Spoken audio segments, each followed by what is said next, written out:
So video number 20, we're documenting the process of buying land and building houses. We are in stucco phase, doing the exterior facade, and not only are we in stucco phase, but we're painting the house inside. I'm gonna bring you guys full footage of both. Now, last video, we were talking about preparing for all of what's going on right now. And one of the big things is that there's a little bit of scheduling requirements that needs to be facilitated at this stage of the project. Now, there's scheduling requirements throughout the entire phase of the project. There's just a lot of moving pieces as we start working towards trimming out the house. Trim out is when you make the house beautiful.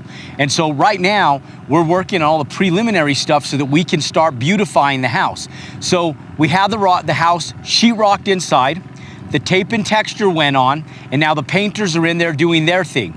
Now, the scheduling requirements right now are gonna be phone calls to the tile guys to be able to make sure that the tile guys are ready to be able to start setting floors and shower pans as soon as the painters are done.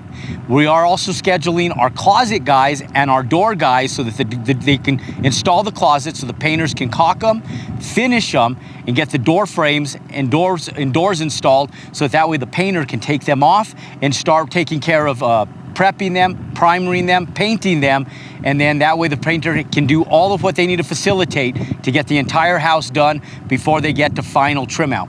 Now, exterior wise, we went ahead and poured some driveways. We're a little bit early on the process on this house on pouring the concrete driveways. Reason being is I own the concrete company and we had a window for one crew to come in, get it taken care of. And so because the stucco guys are already here, we had already gotten lath inspection, we figured let's get the driveway in, let's get the walkways in, let's get all of this facilitated to allow us to continue moving forward on the project ahead of schedule. And so today is actually D-Day on stucco. They're gonna finish up what's called the brown coat. So they put in the vapor barrier, which is the black paper that goes behind to be able to protect the wood from the elements of the weather, water, moisture, rain, snow, wherever you are across the country. Then they put on the wire, and it's called wire lath, and that secures over the paper to be able to make sure it's secured. Now, on the top of the stucco on all of the flat roof houses or buildings, we always put what's called vapor barrier and moisture seal on the top of it. And so that way, if the stucco ever cracks and you get moisture down there, the moisture doesn't go into the wood and create mold behind the walls. What it does is it actually cascades behind, and then we'll show you some weather weep screeds where the water actually bleeds down and then out of the house, so there's dissipation. That way we can protect against wood rot, we can protect against mold, and we can protect against any type of weather damage on the exterior facade. So great to know for both siding, brick, stucco, or any type of plaster material that's gonna go on the exterior facade of your house. Now, we'll let these guys finish up the brown coat. That has to get wet down multiple times over the next few weeks, where they go in and they come in and literally water the house down to allow the concrete to cure slowly. Now, concrete is stronger the slower it cures. So in the summer months, when it's really hot outside, it is extremely important that daily we come in and we wet the stucco down and allow that base coat to cure really slow, because this is the structural integrity of what's gonna be underneath the color coat. If you put a color coat over garbage or over a subpar product, your color coat, no matter how good it's installed, is gonna be subpar long-term. So most important on the stucco coat right now is that base coat that's currently going on the house and on the build as we speak. And so we'll wet that down, we'll allow it to cure as slow as humanly possible so that way we get less cracking, less spalding, meaning the stucco falling off, and that way we have a better quality product long-term. Now, let's go take a look at the inside of the house. Let's see where these guys are at, and let's migrate and look at a few other detail items that we haven't even talked about, like block walls, courtyard walls, and stuff like that we're getting ready to put in as well. Come and follow me. So when we're talking about doors, what I used to do when I first started building is I used to use solid core pine doors. And the reason I used them was because my mom and dad built one house our entire lives when we were kids growing up, and they used pine doors. I just liked them. I thought they were beautiful, and I thought that people really wanted that product. Then I started watching MTV Cribs, and I started noticing that all these celebrities were buying would have these hollow core doors. Never even dawned on me until I became a builder and I started building houses. And so I was sitting back thinking, I was putting cheap countertops in my houses to save money, but I was putting expensive doors, not realizing that homeowners love kitchens and nice amenities in the kitchens, bathrooms, and master bedrooms. So I took out the doors. I started using hollow core doors, very inexpensive, but still attractive. We'll put some nice door handles on them, and they're just 2-panel, square doors, more modern looking. We used to use a curved top when we were doing more rustic, Mediterranean, Spanish style homes.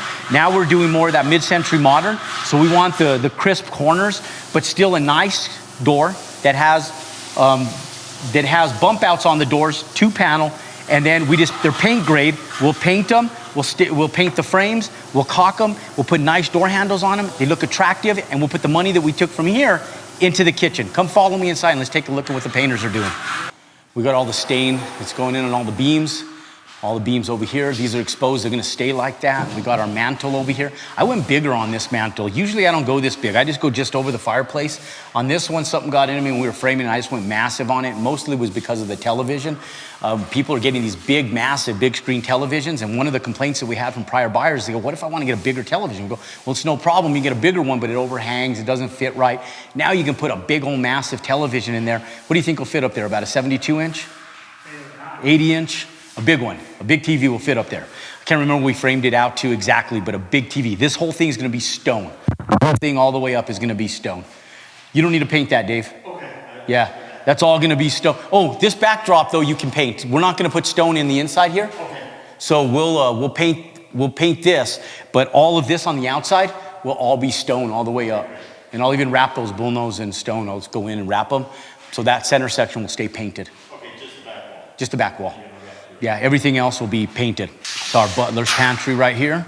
So you come in from this door here, from the garage, come in here, and then this will have wraparound countertops in here. So we'll have countertops in here, and the whole thing with the butler's pantry that is super cool is that you could take all your appliances, like your blenders, your microwave ovens, all of that stuff can sit on the counters in here. So we have electrical receptacles coming around in here, and we even wire one down for a little mini refrigerator. If somebody has like beverage refrigerator, if people want to put in a meat freezer, people that hunt, game sportsmen, they have the ability to come here and do so.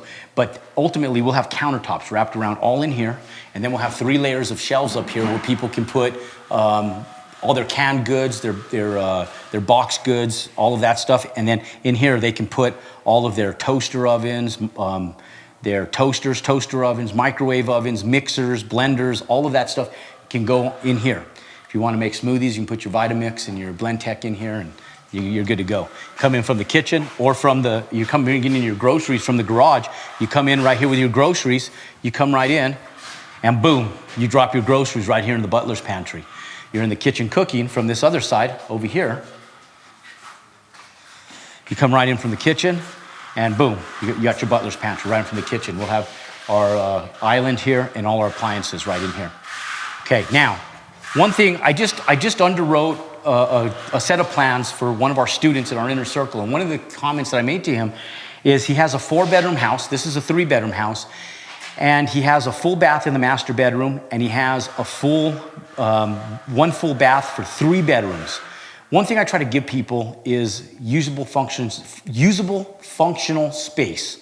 And so we have 2 bedrooms right here, and I did what's called the Jack and Jill bathroom. And the reason why is because it's almost like having 2 bathrooms. What's cool is you can come in here, they each have their own personal walk-in closet to each of the bedrooms, but then they each have their own commode, they each have their own sink in here, that they can have their own face washing sink. You come to the other side in here, they have the other face washing sink right here.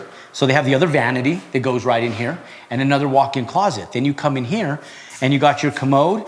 We're gonna do a linen closet right here, and then we're gonna do another linen closet right here, and then we got our shower. This thing is crazy. Check this thing out. This will be tile all the way to the ceiling top. We will tile this sucker all the way. This is one of our towers, and so very unique shower. We did this on one of the other houses. It came out just crisp and gorgeous. Just absolutely beautiful. Let's come in, let me show you guys what we're doing in the master bedroom.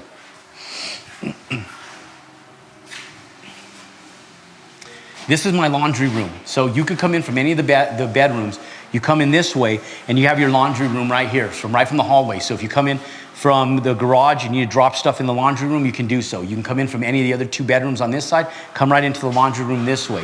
We're gonna have a big folding table right here, and we're gonna have a washing sink right here. We'll have our dryer, and we'll have our washing machine. So this will all be equipment. Sink, dryer, washer, folding table, upper shelves, and rods to be able to hang your clothes.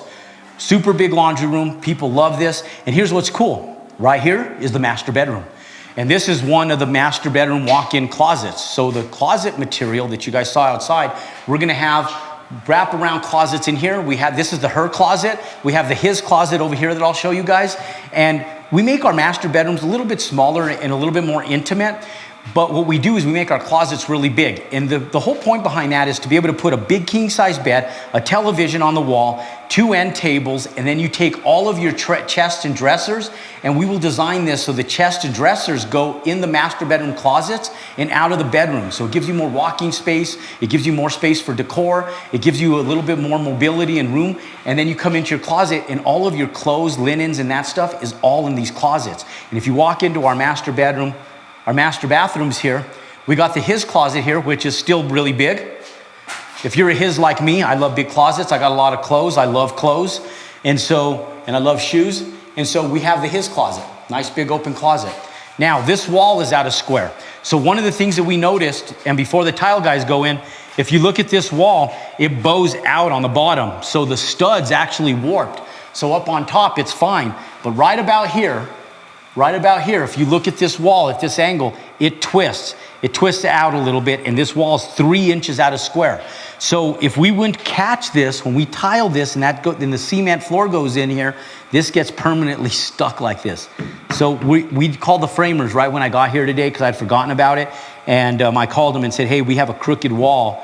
We need to get you guys in here to straighten this wall out before I actually put the tile on the ground. So the framer's gonna have to come in. I'm not too worried about them tearing up the sheetrock on this one because this is all gonna be wraparound tile all the way up to here anyways. So they're gonna have to tear this part out. We'll just put some sheetrock on there. It doesn't have to be tape and textured. We'll just waterproof everything, and then we'll tile right on top of the waterproofing material and on top of the sheetrock, and we're good to go. And so nice snail shower. We got our tub going in here. We got our commode going in here, and our master bedroom. Now, you can't see the mountain views because they're stuccoing, but ladies and gentlemen, that view is spectacular. So a couple things you want to start thinking about right now is flooring. Flooring is huge. Because flooring's going in, we got to start thinking about trim out. So this is where we start thinking about trim out material. Sinks, mirrors, vanities. Our cabinet guys, we've already been in contact. They've already measured. We just gave our cabinet guys a schedule agenda that the tile will be done in the next couple weeks, it'll really take us about 2.5 to 3 weeks to get the entire house tiled and all flooring going in. But we always tell them that a shorter amount of time than longer, so that way we can get them in here and get this finished and facilitated at the right time. So the cabinets are ready to go. We got to start thinking about all our wall material for our tiles. So the next video you guys see is going to see me at Floor & Decor or Home Depot picking out tile. And we're gonna come in and we're gonna share with you guys the tile material that we're actually picking up. And so we'll be doing that on the next video to share with you guys exactly what type of shower material. So here we are, ladies and gentlemen. We're working towards flooring. The walls will be painted here in the next few days. Super excited. If you guys haven't already seen our videos from video number 1 to where we are now, you're gonna wanna watch the entire process, because if you're just picking this up right now, as incredible as the content is, you're not doing yourself any justice by starting out in our process right here. Go back to video number 1 on YouTube, pound that click and subscribe button. That way you're notified when more videos just like this come out, and pound that thumbs up button. Comment down below. Let us know what you think about the process of buying land and building houses, and whether our team can help you generate 6-figure profits buying land and building houses. I'm gonna put a link below to video number 1. So if you haven't already started watching the series, I'm gonna put a link to video number 1, and I'm also gonna put a link to video number 19. Click, watch. I look forward to seeing you guys next time on video 21 when we're getting flooring going through this entire house. See you next time.